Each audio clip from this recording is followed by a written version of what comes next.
कृपया कहानी को पूरी सुने। कहानी अच्छी लगे तो लाइक एंड सब्सक्राइब जरूर करें।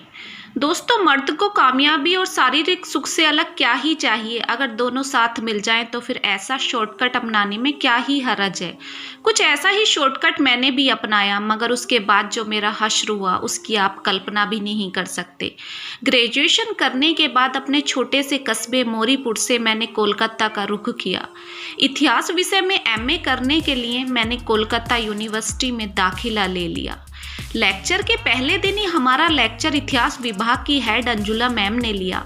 अंजुला मैम लगभग 40 साल की थी, लेकिन उनका शरीर कहीं से भी 40 का नहीं दिख रहा था।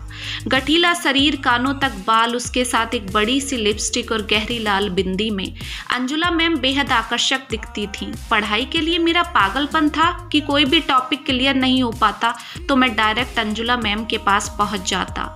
मेरी पढ़ाई को देखकर अंजुला मैम भी मुझसे काफ़ी प्रभावित हुई, इसलिए मेरा और अंजुला मैम का संबंध काफ़ी अच्छा हो गया था।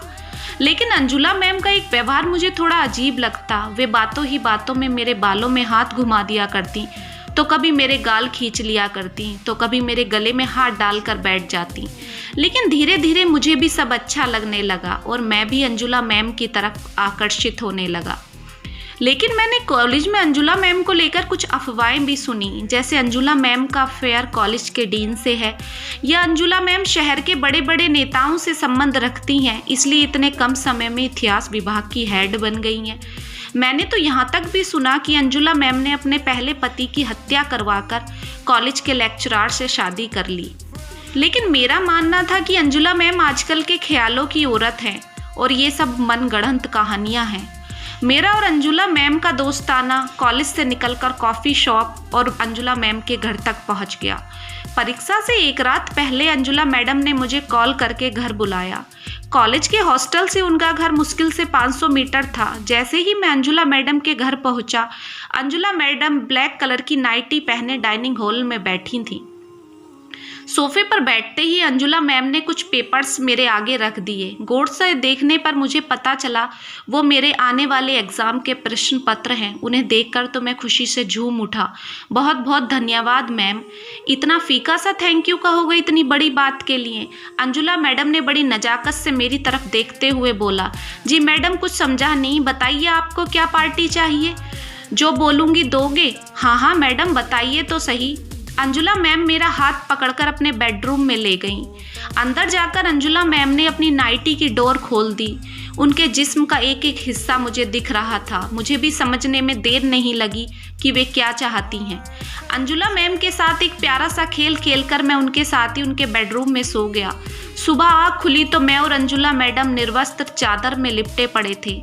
मेरी गलती के लिए मुझे बहुत पछतावा हो रहा था, मगर अंजुला मैडम के चेहरे पर किसी तरह के कोई पछतावे के भाव नज़र नहीं आ रहे थे।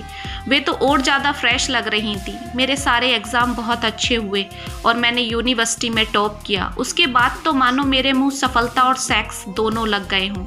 मेरे दिन कॉलेज में होते और रात अंजुला मैम के साथ बिस्तर पर। एमए करने के बाद मैंने अंजुला मैम के अंडर में ही पीएचडी करनी शुरू कर दी। अंजुला मैडम के सहारे मैं कामयाबी की सीढ़ियाँ चढ़ता चला जा रहा था। मेरे सारे खर्च अंजुला मैडम ही करती। माँ बाप को लगने लगा कि बेटा कोई अधिकारी बन गया है, पैसे लेने के बजाय भेज देता है। पीएचडी करने के बाद मेरा सरकारी लेक्चरार के रूप में चयन हो गया, लेकिन वो भी अंजुला मैडम की बदौलत।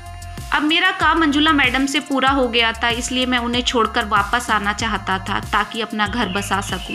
लेकिन अंजुला मैडम मुझसे 2 कदम आगे निकली। अपने पति को तलाक देकर मुझसे शादी करने के लिए मुझे मजिस्ट्रेट कार्यालय ले गई, मगर मैंने शादी करने से साफ इनकार कर दिया। लेकिन अंजुला मैडम ने मुझे जो दिखाया उसे देखकर मेरे पैर तले ज़मीन खिसक गई।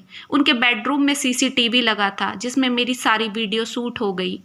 अंजुला मैडम ने साफ लफ्ज़ों में बोल दिया, अगर मैंने उनसे शादी नहीं की तो वो मेरे पर बलात्कार का मामला लगा देंगी, जिससे मुझे नौकरी से भी हाथ धोना पड़ेगा और जेल की हवा भी खानी पड़ेगी। मजबूर होकर मुझे अंजुला मैडम से शादी करनी पड़ी।